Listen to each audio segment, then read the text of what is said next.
Hey folks, I hope that you guys are doing pretty well. So today is Wednesday, the 27th of August, 2025, and in today's video, I'm going to be deciphering for you Isaiah chapter 49, verse by verse. Now, I haven't completed all the verses yet.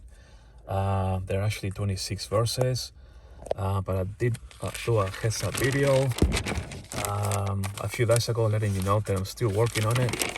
And I'm up to verse 14, so soon I'm gonna be moving on to verse 15 on this blank page. So let me give you what I got now, so that way the next video is not gonna be too long, okay?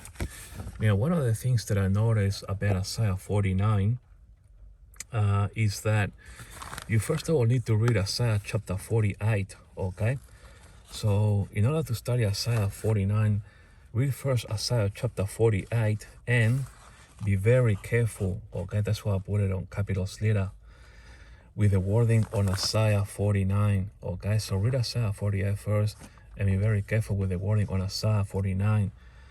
And that's because as it's poetically interwoven, okay? Poetically interwoven with prophetic wording, which seem to belong to Isaiah chapter 48, in other words, coming out of Babylon, but in fact, millennial kingdom prophecies in disguise, okay?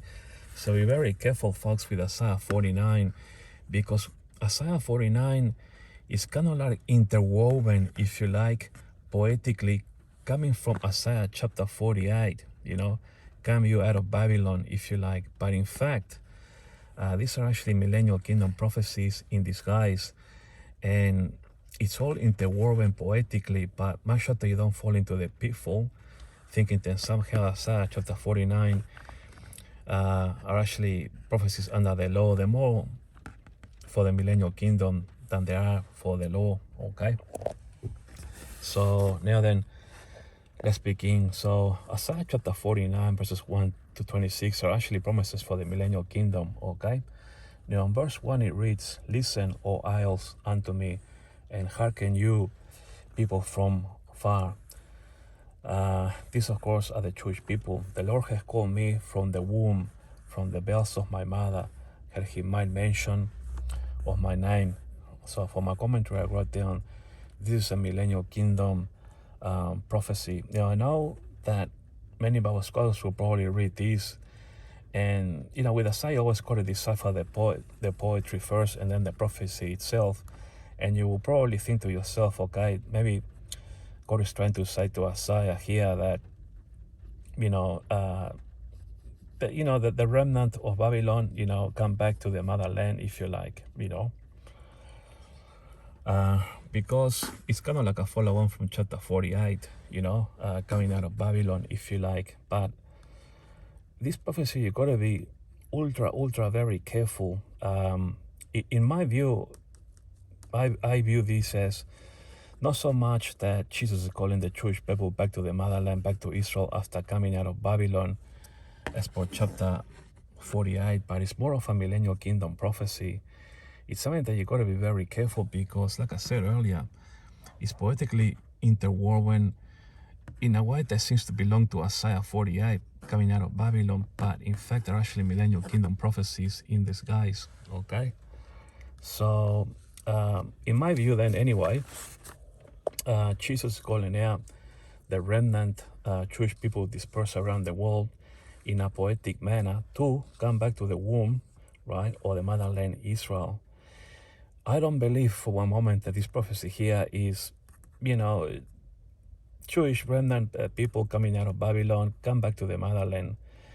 I don't believe that this prophecy, this verse 1, is for that period. And why do I say this? Because Isaiah 49, if you read all of it, in context, and I want you to hear this word, in context, are promises for the millennial kingdom, okay? Because as we get further, you will realize that all these prophecies are actually promises for the millennial kingdom, and not so much coming out of Babylon, like it says, you know, like it's mainly chapter Isaiah 48, coming out of Babylon. Yes, chapter 48 is about coming out of Babylon, but there is a transition here in Isaiah 48. When you begin to read Isaiah 49, and you gotta be ultra careful, because it's kind of like poetically interwoven with prophetic wording, which seem to belong to Isaiah 48 coming out of Babylon, but in fact millennial kingdom prophecies in disguise, because the chapter here of Isaiah 49 are actually millennial kingdom prophecies, promises for the millennial kingdom.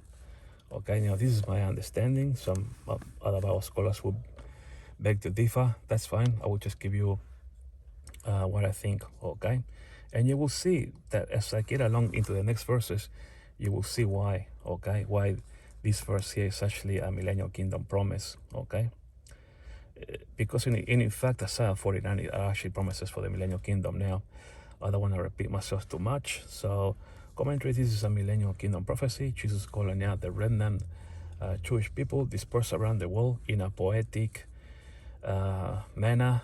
Isaiah is poetic, to come back to the womb, in other words, or the motherland Israel. And this is in a way deciphering the poetry, if you like, behind Isaiah chapter 49 verse 1. So this prophecy then can be linked to Isaiah 51 verse 1.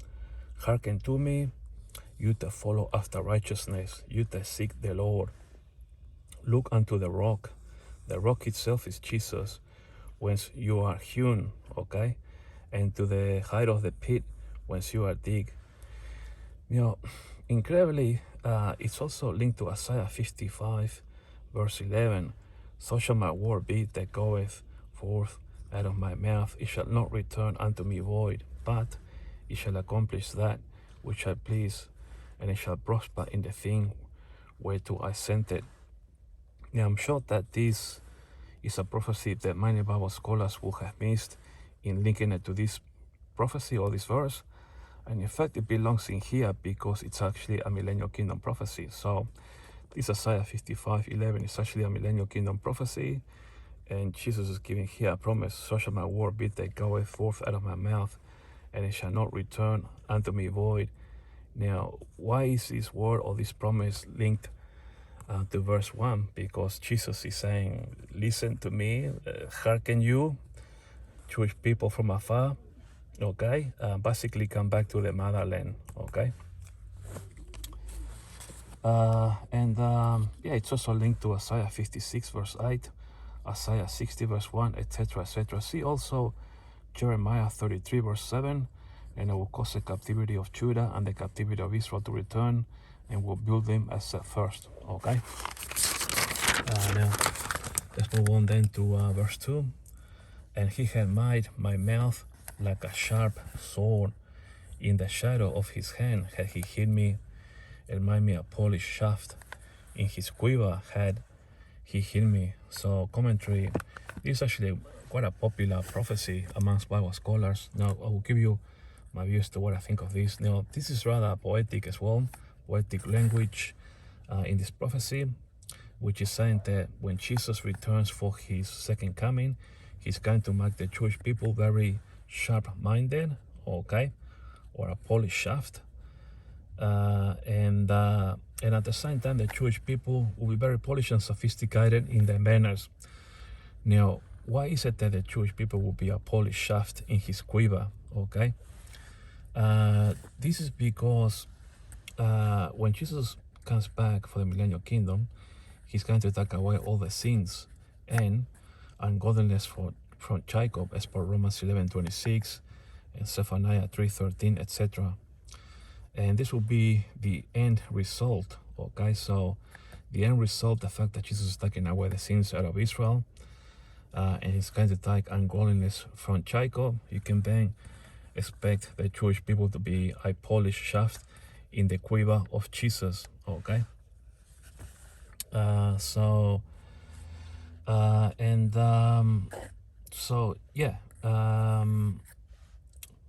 the Jewish people will be, sharp, sinless, and well-polished people as a result, okay? So this prophecy can be linked to Isaiah 54:13, and it reads, and all thy children shall be taught of the Lord. Now, if you think about this, all thy children shall be taught of the Lord. Not only the Jewish people are going to be sinless, polished, but they're going to be taught by the Lord. This makes them a polished shaft, okay? And what else? So they're going to be taught by God, and being taught by God will also allow the Jewish people to be well-refined people in the eyes of the Lord and the Gentile nations in the millennial kingdom, those that make it through. As a result of this, you can link this prophecy to Zechariah 8:23. In those days it shall come to pass that 10 men shall take hold out of all languages of the nations, even shall take hold of the skirt of him that is a Jew, saying, we will go with you, for we have heard that God is with you. It is also linked to Isaiah 62 verse 3. Those shall also be a crown of glory in the hand of the Lord, okay, and a royal diadem in the hand of thy God, brother, okay. So Lord is that word right there, okay.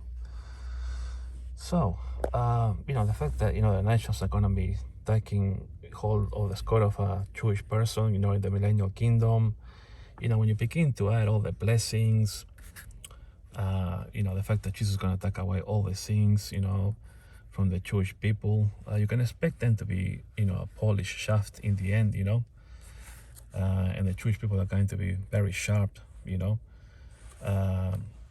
his quiver, and that's because the Jewish people need to be very polished and sharp in the quiver of God, because they're going to be representing Jesus, they're going to be a royal diadem, so the other nations are going to see how much Jesus has glorified himself among the Jewish nation, among the Jewish people, if you like, okay. Now verse 3, and said unto me, thou art my servant, O Israel, in whom I will be glorified. Now the fact that it's already on verse 3 is already saying, and he said unto me, thou art my servant, O Israel, in whom I will be glorified. Of course, Jesus, when he comes back for the millennial kingdom, he will be glorified, Commentary: this is a millennial kingdom prophecy. Jesus is coming back to Israel to be the King of Kings and Lord of Lords, according to Revelation 19:16. And he had on his vesture and on his thigh a name written, King of Kings and Lord of Lords. It's also linked to Isaiah 40 verse 10, but it's also quite clearly linked to Isaiah 41 verse 8. But thou, Israel, art my servant, Jacob, whom I have chosen, the seed of Abraham, my friend. It is also linked to Isaiah 42 verse 1. Behold, my servant whom I uphold, mine elect, in whom my soul delighteth. I have put my spirit upon him. He shall bring forth judgments to the Gentiles. Okay? See also Isaiah 42 verse 19, etc. Now, I put a bit of a note here. The fact that Israel is mentioned here. So if you read this prophecy here, and said unto me, thou art my servant, O Israel, it's not saying you are my servant, O Judah. I'm saying this because you need to realize that this is a millennial kingdom prophecy, because otherwise, if you what to read Isaiah 48, you are quite clearly reading prophecies of the remnant coming out of Babylon, the remnant of Judah. But in here, it's saying, thou art my servant, Israel. So the fact that it's saying Israel and not that remnant of Judah, it's already saying here that the fact that Israel is mentioned is not a remnant from Babylon, but a millennial kingdom prophecy. Otherwise, it would have said Judah, So Israel is already an indicator saying that, hey, it's definitely going to be the nation of Israel for the millennial kingdom, That's why some of these prophecies are actually worded as if they belong to Isaiah chapter 48. But in fact, they are prophecies for the millennial kingdom in disguise, And you will see further as we get down here what is a millennial kingdom prophecies. Now, verse 4. Then I said, I have labored in vain. I have spent my strength for naught, and in vain. Yet surely my judgment is with the Lord, and my work with my God. So for my commentary, I wrote down, I have labored in vain. I have spent my strength for nothing. Now, what Isaiah is saying in here is that Israel, ever since Jesus, was crucified and have left us alone for over 2,000 years, the nation of Israel has been striving, and until we have said, "Blessed be he that cometh in the name of the Lord," according to Psalm 119, verse 26, we have been following after the law or the schoolmaster. Galatians 3:24, talks about the law being a schoolmaster, okay? Which was a curse according to Galatians 3:13, and for nothing, Not only that, we Israelites are in bind under, let me turn the page here, under the curse of what God calls his strange work, as per Isaiah 28, verse 21, or even Daniel's 70th week for that matter, Perhaps, to be more concise, Jeremiah chapter 30, verse 7, the time of Jacob's trouble, or even the covenant with death and with hell, as per Isaiah 28:15. This has all been vanity and for nothing, Yet surely my judgment is with the Lord and my work with my God. So, of course, Jesus will be coming back for the millennial kingdom. The judgment is that 1/3 living in the land will make it through. And the work is that the church people has to glorify God once the millennial kingdom arrives. So yes, God has prophesied all his judgments of vanity, beginning with disannulling the covenant with death and with hell, as per Isaiah 28:18, and then Jesus landing with his feet on the Mount of Olives, as per Zechariah 14:4, then performing his judgments against those nations that have come to fight against Jerusalem, as per Joel 3:2, in the valley of Jehoshaphat. Then after this, of the increase of his garment and peace, there shall be no end, according to Isaiah 9:7. The Jewish people will be saved forever, according to Romans 11:26. Their sins will be white as snow, according to Isaiah 1:18. But they will have to bow and serve Jesus and be willing and obedient, according to Isaiah 1:19, Psalm 76, verse 11, etc., etc. So, do you see how when Jesus comes back, the Jewish people will have to bow and serve Jesus and be willing and be obedient, okay, according to his prophecies here in Isaiah chapter 1, verse 19, and Psalm 76, verse 11, etc., etc. So, the fact that it's saying here in the prophecy on verse 4, then I said I have labored in bind, following the law, signing the covenant as per death and with hell and so on. The church people have spent all this strength for nothing, and it has been vanity. Yet surely my judgment is with the Lord, when Jesus comes back for the millennial kingdom, and my work with God, that will have to bow to Jesus, like it says here, in Isaiah 1:19 and Psalm 76, verse 11. Okay. Then verse 5, and it reads, "And now saith the Lord, that formed me from the womb to be his servant, to bring Jacob again to him. Though Israel be not gathered, yet shall I be glorious in the eyes of the Lord, and my God shall be my strength." So, for my commentary, I wrote down, this prophecy is under the law, okay? God formed Isaiah and knew him in the belly, like he did with Jeremiah, okay, in Jeremiah 1:5. The prophets are God's servants. Though Israel be not gathered, meaning that the northern tribe of Israel was mostly lost with Assyrian conquest, the remnant coming back from Babylon, as per Isaiah 48:20, the tribes of Judah and Benjamin will be glorified in the eyes of the Lord, and God will strengthen them with the help of Cyrus the Great and King Artaxerxes, okay, to rebuild the second temple and its walls under Nehemiah around 538 BC. So basically, yeah, this prophecy here, this verse 5, if you like, is under the law, because when you read it, "And now saith the Lord that formed thee from the womb to be his servant, to bring Jacob again to him, because it's saying here, though Israel be not gathered, meaning the northern tribe, okay? Though Israel be not gathered, in other words, although the northern tribe was lost, yet shall I be glorious in the eyes of the Lord, okay? You know, that remnant will still be glorious in the eyes of the Lord, and my God shall be my strength, okay? So, yeah, so this verse 5, if you like, is under the law. Verse 6, and he said, it is a light thing. Now, light thing, that's an interesting word. That's why I highlighted in yellow. What does this light thing mean? That thou shouldest be my servant to rise up the tribes of Jacob and to restore the preserve of Israel. This is also part of the law. So what's happening is that it's a light thing because and he said, it's a light thing that thou shouldest be my servant to rise up the tribes of Jacob.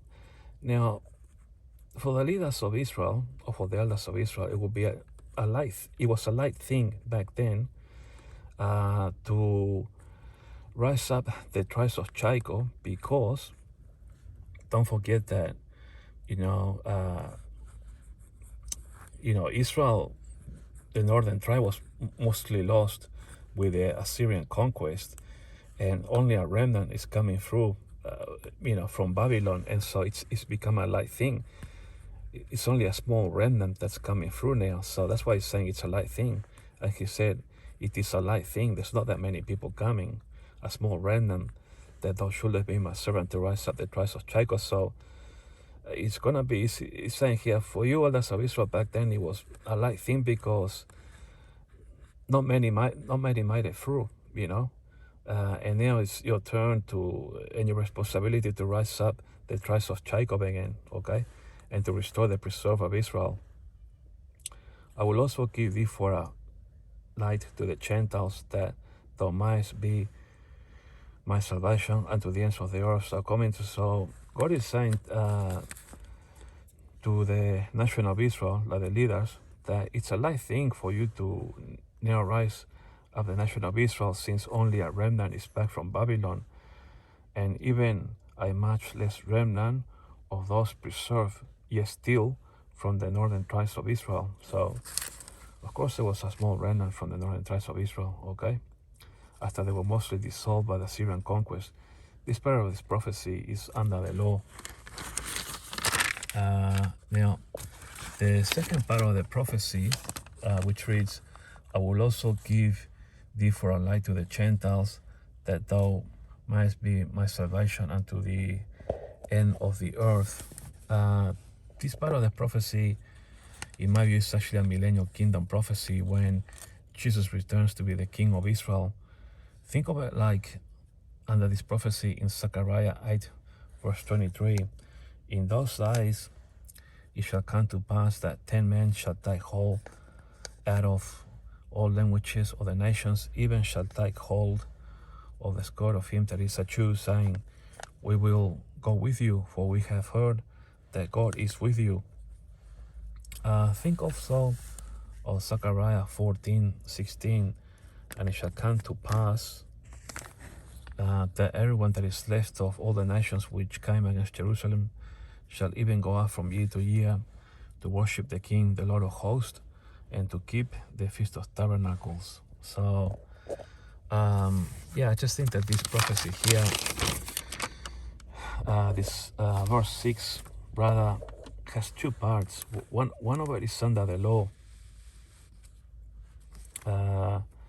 and this first half, if you like, and he said it's a light thing that thou shouldest be my servant to rise up. Now, this is under the law because it's saying here that you, Israel, should be my servant under the law. This is actually, when that remnant came from Babylon, that you, Israel, should be my servant.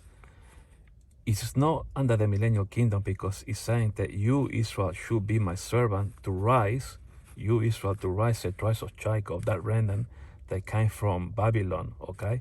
It is saying that you should be my servant to rise the tribe of Jacob, okay? And it's a light because it was a remnant. So this part of the prophecy, it's under the law. But I will also give thee for a light to the Gentiles, that thou mightest be my salvation unto the end of the earth. Now, this has to be a millennial kingdom prophecy. It cannot be, in combination with this prophecy here, with this first half, under the law, because, the Jewish people, as a nation, they never gave themselves, if you like, for a light, to the nations of the world, if you like, Israel mainly just kept to itself, if you like, and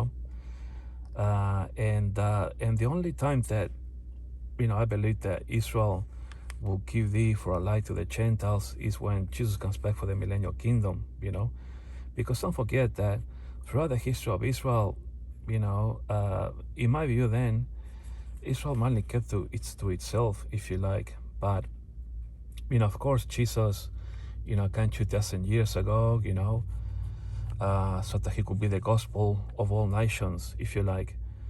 But nonetheless, Jesus was crucified, and, the Jewish people, the majority to this day, the majority of the Jewish people around the world are still Jewish, if you like, are under the law, if you like, not so much believers of Jesus. But, if you think about it, when Jesus comes back, I will give thee for a light, okay, to the Gentiles. So this can only happen during the millennial kingdom, when, Jesus is there, as the King of Kings, Lord of Lords, not just the King of Israel, but the King of Kings, Lord of Lords, throughout the world.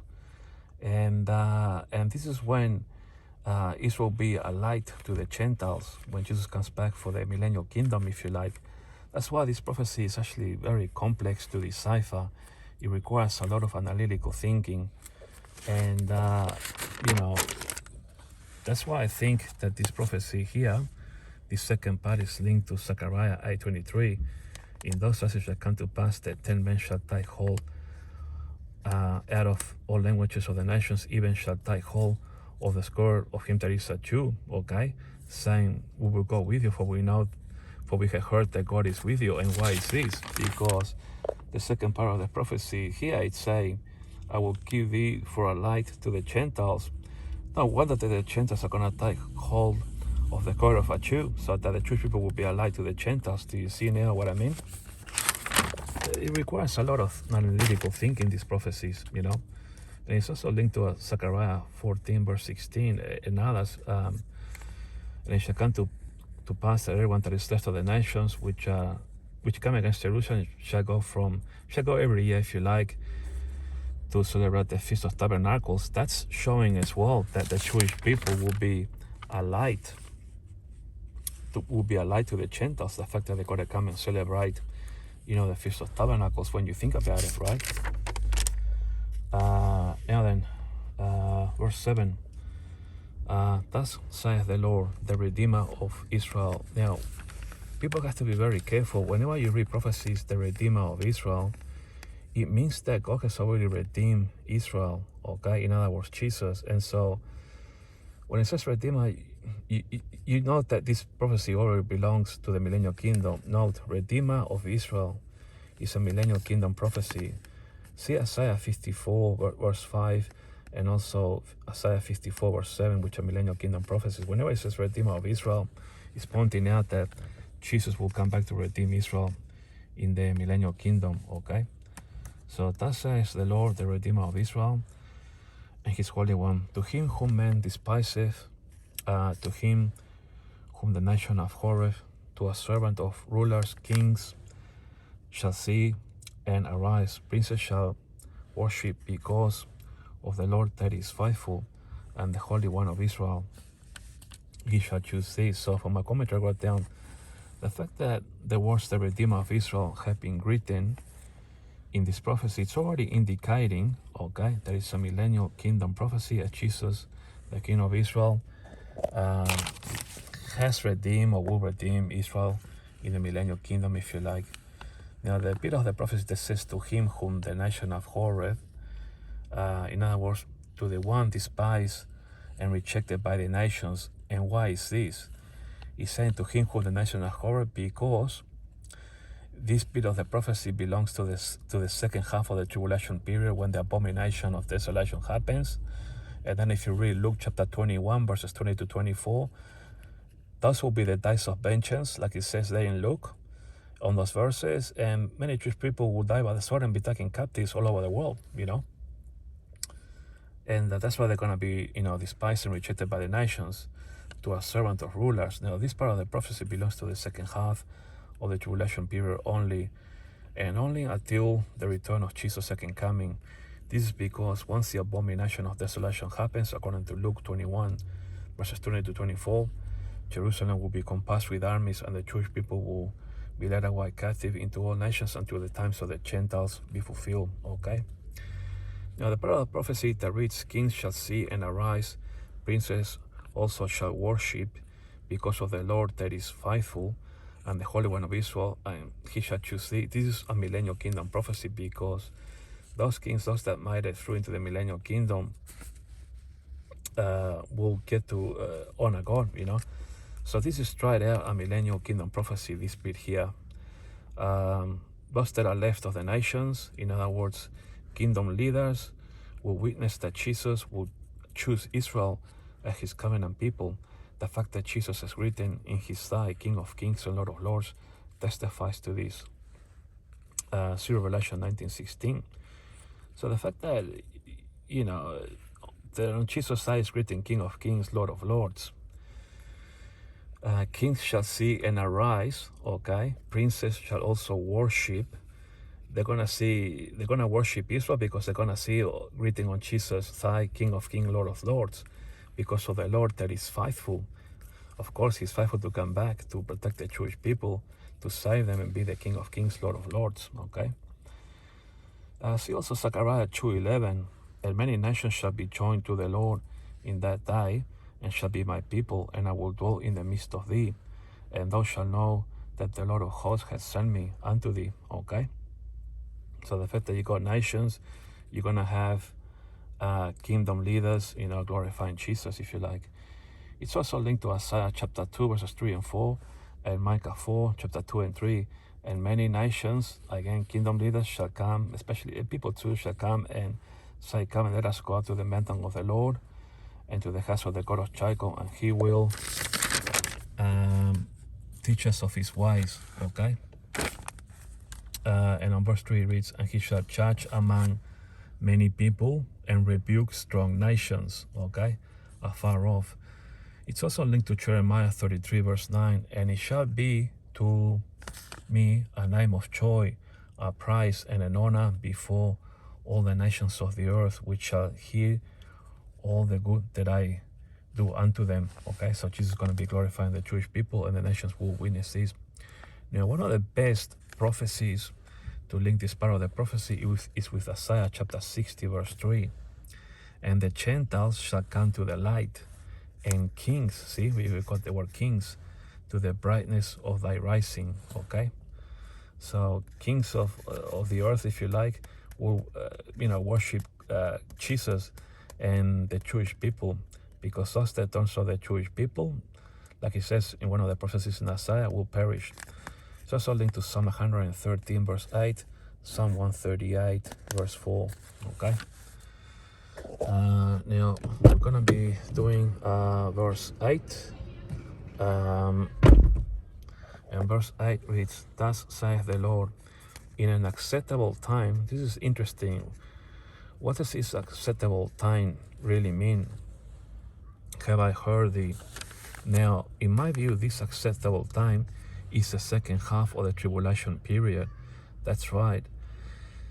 Not so much the first half, the second, because the second you're going to have the abomination of desolation, and that's when the Antichrist is going to disannul the covenant. Okay, so in this acceptable time, in other words, in the second half of the tribulation period, when the Jewish people will make prayers, supplications for the return of Jesus to save them. Okay, See Psalm 61 verse 1 is a great example of this. Hear my cry, O God, attend unto my prayer. Note, Psalm 61 are also not only prayers for King David, but in fact, Psalm 61 are prophecies with a double application for the millennial kingdom of Jesus. So if you read Psalm 61, the prayers of King David, they also have a double application for the millennial kingdom of Jesus. See also Psalm 7 verses 6 and 7. And in on Psalm 7 verse 6 it says, Arise, O Lord, in thy anger, lift up thyself because of the rage of my enemies, okay, etc., etc. Second part of the prophecy, and I will preserve thee and give thee for a covenant of the people. That's right, when Jesus comes back, on verse 8 here, Isaiah is saying in an acceptable time, in other words, in the second half of the tribulation period, the church will make prayer supplications, for Jesus to come back, and the second part of the prophecy is, and I will preserve thee and keep thee for a covenant. So second half, the Jewish people are crying out for God. Second part of the prophecy, Jesus comes back, to save them and to give them a covenant. Note, this is a new covenant that Jesus will make with the Jewish people upon his second coming, and according to, give me one sec, according to, okay, the prophecies of Jeremiah 32:40 and Isaiah 54:10, Isaiah 43 verses 18 and 19. See also Isaiah 59 verse 21 and Ezekiel 37:26, the covenant with peace. So basically, the covenant that Jesus will make with Israel is going to be a covenant with peace. It's been confirmed in a couple of prophecies that I read. It's mainly a covenant with peace with the Jewish people. Now, the third part of the prophecy, it is to establish the earth. That can only happen when Jesus comes back, to inherit the desolate heritages. Commentary: when Jesus establishes the earth, there will be no more war, but peace. Think of Isaiah 2:4 and Micah 4:3. And they shall beat the swords into plowshares and the spears into pruning hooks. Nations shall not lift up a sword against nation, neither shall they learn war anymore. It's also linked to Isaiah 9:7, or the increase of his garment and peace, there shall be no end. So this part of the last prophecy, to establish the earth and to cause it to inherit the desolate heritages, think of it as, the increase of the garment of Jesus, okay? And nations are not going to go to war anymore. They're going to beat the swords into plowshares, okay? Verse 9, that thou mightst say to the prisoners. Interesting, who are these prisoners? These are the Jewish people, okay? This is a millennial kingdom prophecy. That thou mightst say to the, and you will know that it's actually the Jewish people, these prisoners, because of the following prophecies, following verse 9, and I will get to that in a moment. That thou mightst say to the prisoners, interesting, that's Israel, go forth to them that are in darkness. These are the Jewish people that are in darkness, prisoners. Of course, surviving the second half of the tribulation period after the abomination of desolation. Show yourself, they shall feed in the wise, and the pastures shall be in all high places. Commentary. So I put here a question: who are these prisoners in context, okay, of this prophecy? This prophecy is for the Jewish people themselves, because Jesus on verse 8 is saying to his people, the Jewish people, I have just saved you. Okay, that's what he's saying here, especially here.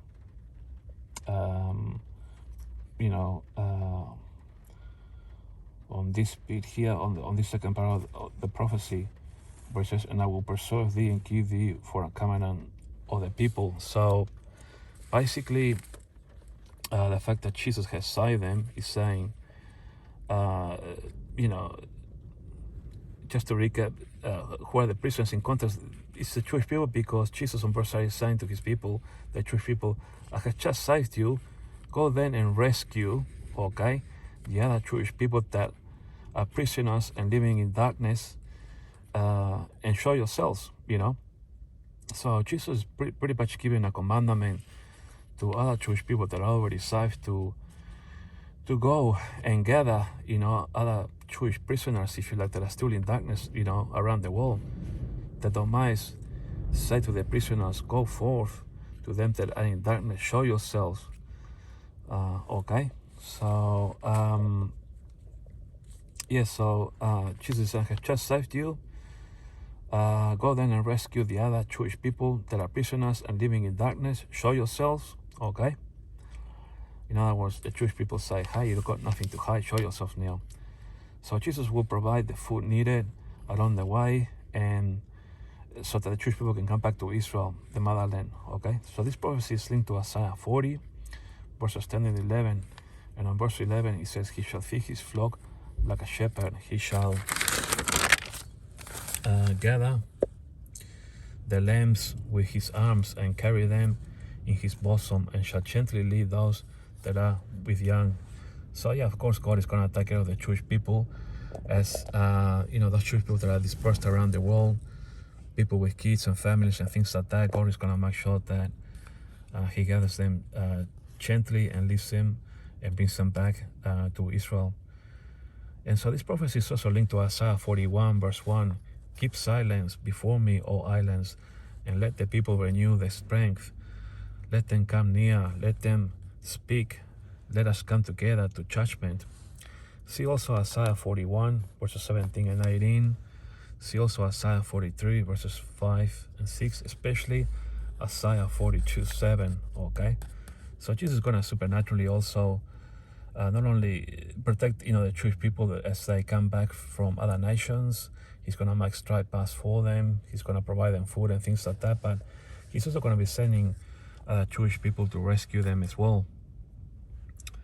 Now verse 10, they shall not hunger nor thirst, neither shall the heat nor sun smite them. Okay, so that's a promise for the Jewish people that will be making the trip back to Israel from other nations. For he that hath mercy on them shall lead them. Okay, even by the springs of water shall he guide them.